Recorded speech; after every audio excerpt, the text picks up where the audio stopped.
VM spice company private limited Guntur Andhra Pradesh के director Rajesh Kumar Bhandari से commoditiescontrol.com ने इस साल आंध्र प्रदेश में लाल मिर्च के उत्पादन, आने वाले दिनों में प्राइस मूवमेंट और एक्सपोर्ट को लेकर के बातचीत की। राजेश जी, यह बताइए कि इस साल आंध्र प्रदेश में कितनी लाल मिर्च पैदा होने का अनुमान है? लाल मिर्च इस साल आंध्र प्रदेश में टोटली जो लास्ट ईयर जितनी प्रोडक्शन हुई है, एक 5% वेरिएशन के हिसाब से लगभग प्रोडक्शन आएगी। जैसे last year total 1 crore 50 lakh से 1 करोड़ 60 लाख बोरी आई थी, तो लगभग 1 करोड़ 40 लाख से लेकर के 1 करोड़ 60 लाख की अनुमान है। अभी के क्लाइमेट पोजीशन के हिसाब से, अभी की जो सिचुएशन के हिसाब से लगभग सेम आनी चाहिए। गुंटूर एरिया की क्या स्थिति है? गुंटूर एरिया की अभी तो शुरुआत हुई है अरेवल की। लास्ट ईयर के इस साल क्रॉप थोड़ी जो है 1 मंथ लेट है।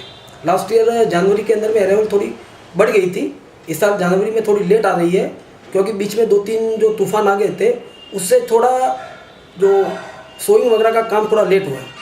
लेकिन एरिया बराबर है और पानी बहुत है इस साल, इसके लिए क्रॉप लास्ट ईयर के लगभग आएगी। लाल मिर्च में एक्सपोर्ट की अगर हम बात करें तो एक्सपोर्ट स्थिति आप क्या देखते हैं? एक्सपोर्ट्स के अंदर में डिमांड तो कंटिन्यू है, लास्ट 2 महीने से कंटिन्यू एक्सपोर्ट डिमांड है और डिमांड कंटिन्यू रहने के चांसेस ही है। एक पाकिस्तान का नहीं बोल सकते, क्योंकि पाकिस्तान का जो है वहाँ पर जुलाई अगस्त सितंबर में जो वहाँ की क्रॉप आती है, पंजाब और सिंध की जो पाकिस्तान की है, वो क्रॉप आने के ऊपर डिपेंड होता है पाकिस्तान का। बाकी जो मलेशियन मार्केट, जो गल्फ़ कंट्रीज़ है, चाइना है, बांग्लादेश है, श्रीलंका है, वो तो लगभग अपने इंडिया के ऊपर डिपेंडेंट है, तो उनका तो एक्सपोर्ट कंटिन्यू रहेगा ही। दूसरा, चाइना का जो मेजर एक्सपोर्ट चल रहा है तेजा क्वालिटी में, वो भी कंटिन्यू रहने का चांसेस है, क्योंकि वहाँ पे कोई पंजेंट क्वालिटी, जैसे तेजा के अंदर में जो पंजेंसी है, तो ये तेजा का डिमांड वहाँ का कंटिन्यू रहेगा। लाल मिर्च की अगर हम बात करें तो नए सीजन में कैरी फॉरवर्ड की स्थिति क्या है? कैरी फॉरवर्ड इस साल आंध्रा में 0 स्टॉक है। अभी प्रेजेंट गुंटूर में 5 लाख बोरी है और बैलेंस पूरे आंध्रा में थ्रू आउट 4-5 लाख बोरी, 10 लाख बोरी है। और यही लास्ट ईयर 2013 के अंदर में पूरे आंध्रा में 35 लाख बोरी ब्रॉड फॉरवर्ड स्टॉक आया था, तो 30 लाख बोरी ब्रॉड फॉरवर्ड स्टॉक के अंदर में डेफिसिट है। तो आप जो कह रहे हैं कि कैरी फॉरवर्ड कम है और प्रोडक्शन लास्ट ईयर जितना ही है लगभग, तो उससे आने वाले दिनों में लाल मिर्च के तो प्राइस में क्या असर देखने को मिलेगा? देखिए, जैसे लास्ट ईयर प्राइस रेंज जो था, अभी लास्ट ईयर के कंपेरेटिवली प्राइस रेंज लगभग 15% से लेकर के 20% ऊपर चल रहे हैं। लास्ट ईयर जो मार्केट में प्राइस चला था फ्रॉम जनवरी ऑनवर्ड्स टू लगभग सितंबर अक्टूबर तक, उस रेंज से अभी फिलहाल ही मार्केट कम से कम 15 से 20% अपर रेंज में है। वो इसलिए है कि डेफिसिट जो है, जो लास्ट ईयर ब्रॉड फॉरवर्ड आया था 30-35 लाख बोरी, एक तो वो है नहीं।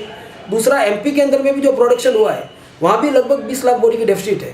तो जो ऑन द होल पूरे अपन ग्लोबली इंडिया का जो प्रोडक्शन गिनते हैं, तो इंडिया के प्रोडक्शन पे जो ब्रॉड फॉरवर्ड स्टॉक और एमपी का स्टॉक का जो डेफिसिट है, वो मिलाते हैं तो 20-25% कमी दिखती है। तो जो 20-25% की कमी है, उस हिसाब से पहले से प्राइसेस ज़्यादा हो गए। 20% ऑलरेडी लास्ट ईयर से प्राइसेस अभी ज़्यादा चल रहे हैं। तो आपने जो कहा कि एक्सपोर्ट में लाल मिर्च की डिमांड बेटर है इस समय भी और बनी रहेगी, लेकिन डोमेस्टिक मार्केट में क्या स्थिति देखने को मिल सकती है? डोमेस्टिक मार्केट का भी इंडिया का टोटल पाइपलाइन खाली है। लास्ट ईयर इस टाइम तक जो एमपी का प्रोडक्शन हुआ था, उसमें 15-20 लाख बोरी स्टॉक में लग गई थी जनवरी लास्ट तक। इस साल अभी तक सब मंडियों में मिला के 1-1.5 लाख बोरी भी स्टॉक में कहीं गई नहीं है। टोटली प्रोडक्शन जितना भी हो रहा है, हैंड टू माउथ उसका कंजम्पशन हो रहा है। पाइपलाइन पूरी खाली है और ये डोमेस्टिक की भी डिमांड कंटिन्यू रहेगी। बाकी क्या होगा कि अभी जैसे अरेबल पीरियड स्टार्ट हो रहा है, तो आने वाले एक 15-20 दिन के बाद में गुंटूर, वरंगल, खम्मम, इसके अलावा महाराष्ट्र के अंदर में नागपुर, नंदुरबार, मलकापुर, डोंडेचा, फिर आपके एमपी की मार्केट की भी अरेबल फरवरी में कंटिन्यू रहेगी। तो एक बार क्या कि फ्लो बढ़ेगा, तो उस टाइम में बड़ी प्राइस जो रेंज अभी चल रहा है, वो एक 10 से 15% नीचे, इस रेंज से नीचे आ सकता है। बाकी एबनॉर्मली बहुत नीचे मार्केट आएगा नहीं और हेल्दी मार्केट ही रहेगी चिल्ली की इस साल। जी राजेश जी, आपने commoditiescontrol.com से बात की, इसके लिए धन्यवाद। बहुत बहुत धन्यवाद।